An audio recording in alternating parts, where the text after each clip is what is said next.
Emperor of corruption అని చెప్పని చంద్రబాబు నాయుడు గారి మీద ఒక పుస్తకం రిలీజ్ చేస్తాం జరిగింది. ఈరోజు అదే నాయకులు మేము ప్రశ్నిస్తున్నాం.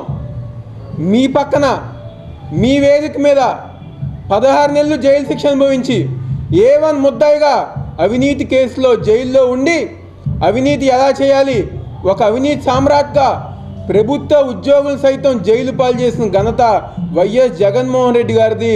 ఆ నాయకుడిని మీరు స్టేజ్ మీద పెట్టుకుని మీ ఎమ్మెల్యేలు వాళ్ళు మాట్లాడే భాష ఈరోజు ప్రజలందరూ కూడా చూస్తున్నారు. ఎవరైతే ఎమ్మెల్యేలకు ఓట్లేసారో ఇలాంటి ఎమ్మెల్యేలుగా మేము ఓట్లేసి గెలిపించిందని చెప్పని ప్రజలు తలపట్టుకునే విధంగా ఈరోజు మీ యొక్క ఎమ్మెల్యేలు మాట తీరు వాళ్ళందరూ గారు ఆ విధంగా ఉంటున్నారని చెప్పి ఈరోజు సందర్భంగా చెప్పుతున్నాను. మేము తిట్టగలం జగన్మోహన్ రెడ్డి గారిని, మీరు తిట్టినాకనే మేము ఇంకా 2 రెట్లు ఎక్కువగా తిట్టగలం. కానీ చంద్రబాబు నాయుడు గారు మాకు క్రమశిక్షణ సంస్కారం నేర్పించారు కాబట్టి మేము వాటి జోలికి వెళ్ళట్లేదని చెప్పింది గారు ఈరోజు సందర్భంగా చెప్పుతున్నాం.